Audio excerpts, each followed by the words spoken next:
Hey everyone, welcome to another edition of Insight to Action, where today I'm actually going to do the second installment of bringing an actual student. But truth be told, my guest is actually not a student. She's a graduate. As of 2 weeks ago, I'm going to bring in Hannah Toth here in just a second. She's going to share with you a little bit about her story and her background. But as always, if anyone has any information that they'd like to learn about the Talk Shop programs, both for high school students and for college students and recent grads, the website address will be on the screen here shortly. By all means, reach out, send me an email, or even call me. What a concept. Give me a phone call. Happy to chat with you to share more about the Talk Shop programs. Commercial put in the back of your mirror. Hannah, thanks again for taking the time and joining me. Of course, I'm happy to be here. Thank you so much. Yeah, so as I kind of alluded to, you are a recent grad, a proud alum, I can now say, of Arizona State University. You and I didn't really know each other all of maybe a month or two ago. By the luxury of LinkedIn, we can network with folks, and so that's how I came across you. And there's obviously some background that I want to get to, but the whole gist of this show is to have people share some insight. And I think with your background, with some internships that you've had in the sports industry and others, it'd be great to hear some insight of what you've learned thus far. So was there one internship where maybe there was a story or memory that sticks out to you, where maybe you were given some feedback as to why you were the selected candidate? Right. So I think my biggest story is the one with Swidzinski Sports Management. I worked with them because I happened to volunteer at one of their events. A friend told me about it, so I signed up and I showed up. And I ended up working. It was a really fun event. It was for Archie Bradley with the Diamondbacks and for a pit bull rescue that's local here in Arizona. So I was passionate about the cause. I was excited to be meeting players, and I just put my head down and went to work. And I was bothering that poor CEO the whole time of, oh, what do you need? What needs to be done next? And asking questions, following him around. And by the end of the night, I'm rolling a table over to the moving truck. And he looks at me and he says, do you need an internship? And I said, yeah, I definitely do. And he said, well, my staff and volunteers have all left. You're the only one still here. And sure enough, I look around and the only people there besides myself and him are the people for the events rental company. So that was just something that was kind of an accident, but it speaks to the importance of work ethic. I just put my head down, did what had to be done. And I ended up with an internship and then a job because of it, because I had a good relationship with that company and they helped me move on to the next company, which helped me get a job. So it really led to my career path. And I think that speaks for it's not all in your resume. It's not all in your experience. A lot of it has to do with those soft skills that aren't taught in the classroom. There's so many good points just wrapped up into that one answer. Work ethic, of course, doing, going over and beyond, not just the bare minimum. That's gonna be a good reflection. And clearly it was. Someone noticed that you were there and you were putting the work in and offered you the spot. So great stuff in terms of how you got there. Was there anything that you can share in terms of just the, whether you want to consider it an interview process, which it was to get the internships? Was there anything that that you did well as it relates to how you branded yourself, maybe how you articulated who you are and what you're looking to do? Did anyone ever give you any feedback, or just in your heart of hearts, hey, I know I did a good job at this? And it's not asking you to brag or be overconfident. It's just a question. So things that I've noticed that are kind of common factors in interviews that happen to go well are that I was just myself. Whenever I treat an interview as if it's a conversation between friends and I laugh and I joke around and I let them see my personality, even if it's not maybe what you would consider traditionally professional in the interview, that's when I end up doing well. That's when I end up getting the job offers, because really you're going to be working with these people and they need to know if you fit in as well. So, to branch off of that, some feedback that I've gotten of areas where I wasn't, maybe I didn't get offered the job or whatever the situation might have been. Most of the time, it was when I was trying to fit whatever I thought they were looking for the job. And when I wasn't being fully honest in my answers or showing my full personality.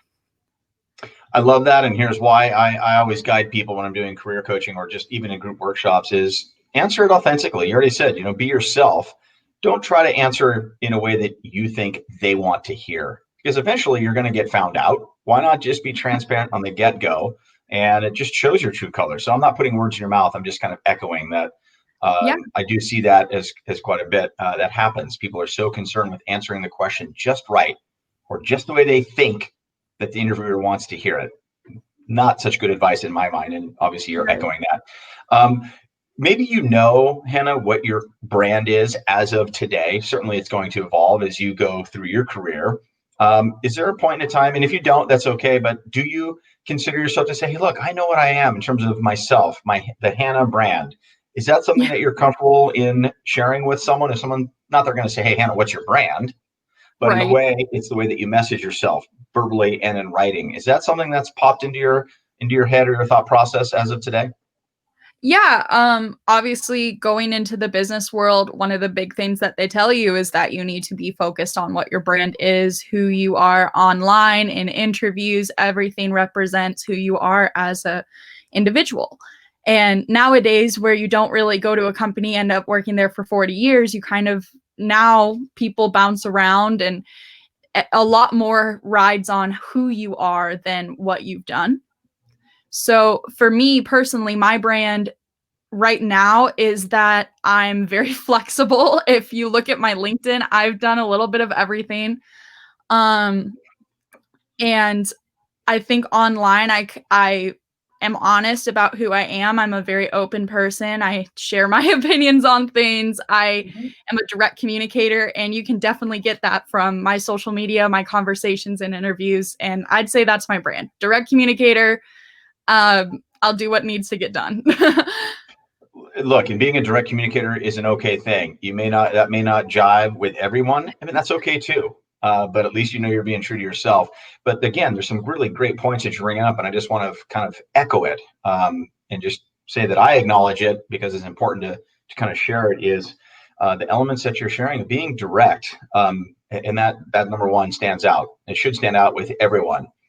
So I can appreciate that you have that stance, and look, it's working for you. So I wouldn't change that, and I wouldn't suggest anyone to change that. So I guess I'm tipping my hat to you for being at where you are in your career arc, that you've got a firm grasp on that. A lot of people certainly don't know what their brand is, and that's okay too. That will evolve over time.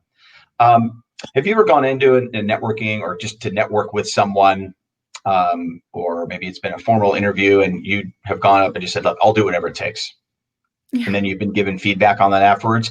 There's no right or wrong, but people have a distinct feel for that. And I'm just curious to get from the, if you will, the candidate side, what your take is. Have you ever used that expression, and has it worked?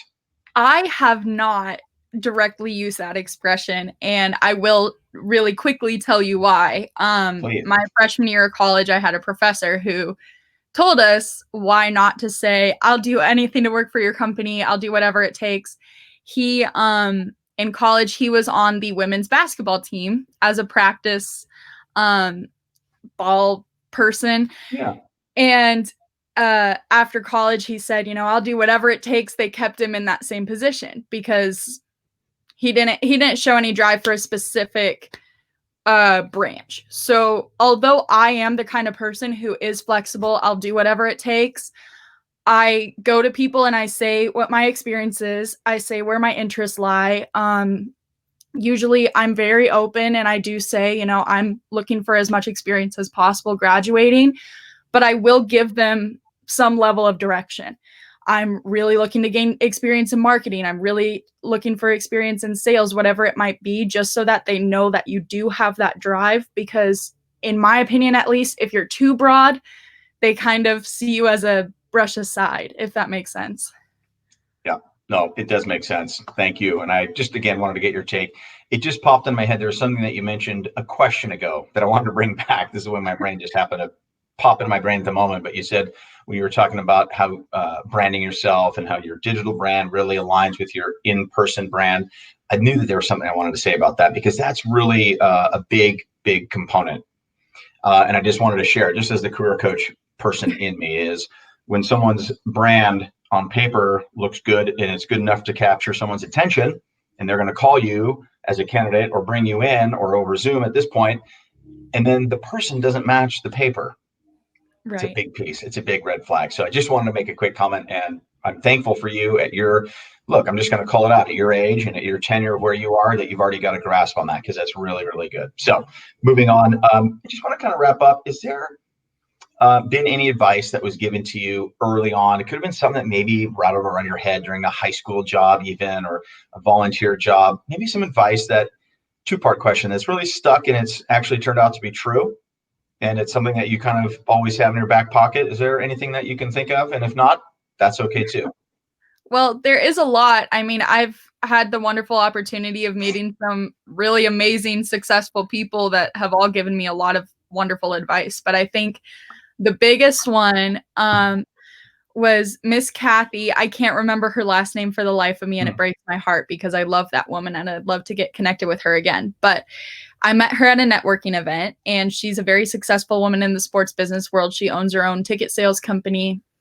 And I was talking to her about how at the time I wanted to work in charity. A lot of women are naturally drawn to those areas. So she kind of was the person to bop me upside the head on that. And she said, hey, you're going to make a way bigger impact if you go into sales, if you go into marketing, if you go somewhere where you have the money to help people, you're going to help way more people than if you go into this charity area. So that was the first piece of advice she gave me, and I ended up listening to it. And the second piece was that no one's going to do it for you.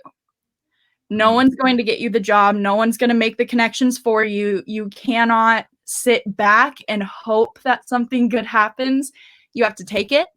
And that is something that was big for me. I've always been kind of, I mean, I'm a very upfront person, and I always have been, but in a lot of ways I do feel like, oh, was that too direct? Oh, was I being too harsh there? No. So Kathy was kind of the person who knocked that right out of me, I guess. It was a very, I want to say it felt like kind of a slap in the face conversation. Because she was very abrupt, she was very honest, and she said, look, you cannot have this attitude in this business. You cannot be doing this. You have to take it for yourself. You have to understand that the more success you earn, the more people you'll be able to help. And that's your charity work there. So that was my that was my piece of advice. It's harsh and it sounds kind of abrasive, but it's something that I at the time really needed, because I've always been the person who, I volunteer a lot. That's where my heart is. And someone needed to tell me, you're going to make a bigger impact in other areas. It sounds like she was a direct communicator, which I think there's a piece of that went right into you. You will track her down at some point. You guys will cross paths, I'm sure. Hey, I'm coming up on just a couple minutes left, Hannah, but I wanted to ask you just two last questions. So gut reaction, if you don't mind. What would you, now that you're a graduate, what would you tell your freshman Arizona State University self as it relates to anything you've learned along the way? Is that a fair or unfair question? But that's why I asked the tough questions, so you can answer them. Yeah. There is a lot of things I would tell freshman Hannah, to be honest. She From was the a totally professional different standpoint. person. But from a professional standpoint, don't overthink it. Just be yourself. Because like I said, it's very easy when you're communicating with someone to think, oh, did I say the right thing? And that's where each time you do that, each time you backtrack, each time you delete that email because, oh, it might sound wrong, you're losing an opportunity, because that's someone who might appreciate direct communication, who might have needed a question to be asked for them to realize, oh, I wasn't going about this right way, or whatever it might be. That's what's going to set you apart from everyone else who's just doing their job, who's not saying anything. So I think that's the biggest advice I would give my freshman self. Don't overthink it. Say what you need to say. And at the end of the day, people do appreciate it. I'm giving that 2 thumbs up. I love it. Last question. Has there been a question that you've just been asked through informal, formal interviews during a networking process that's just kind of made you uneasy? Just to, could be a typical interview question. There's a lot of them out there. Depends on the interviewer. Anything that's ever made you uneasy? Maybe we can do a little coaching for those, coming behind you that will help them. Anything jump out? If not, again, as I always like to say, that's okay too. Yeah. Where do you see yourself in 20 years? That is Love my that least one. favorite question. Because for me, I don't know where I see myself in 20 years. I'm very much a free spirit, and I don't have a good answer for that from a professional standpoint. Um, and then you also, as an interviewee, you have that kind of responsibility that you feel to say, oh, I see myself as a manager at this company, you know, and it just causes such an uncomfortable situation. I don't like it. Yeah, and that one's on there. Where do you see yourself in 5 years? And someone asked me 20. It's like, yeah, I don't know either. And this is where I am at my career too. So no, that's a good one. And I think the way you handled it sounds just about right. Again, you're being direct, you're being open, you're being obviously sincere and authentic about it. Is, you know what? I don't know where I'm going to be. Here's what I can do, or here's what I plan on doing in the very short term. And it's just a way to kind of spin the question around a little bit.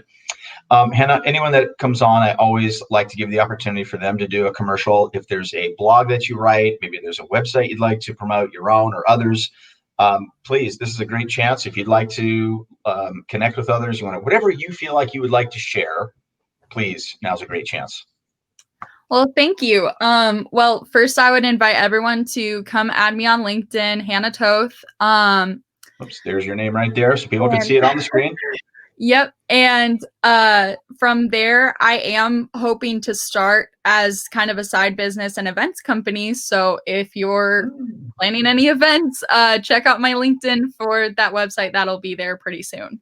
And that's where you'll keep everyone updated. For those that you're going to be starting your own event management company, you and I will have to talk offline because I've got some people that I could put you in touch with to learn from and who knows, to connect with. So we'll take that offline. But Hannah, I appreciate you taking the time to join and share some good insight that I know people that are just a couple of years behind you, hopefully they can take to heart. So appreciate you taking the time and sharing. We look forward to staying in touch as you move along in your career as well.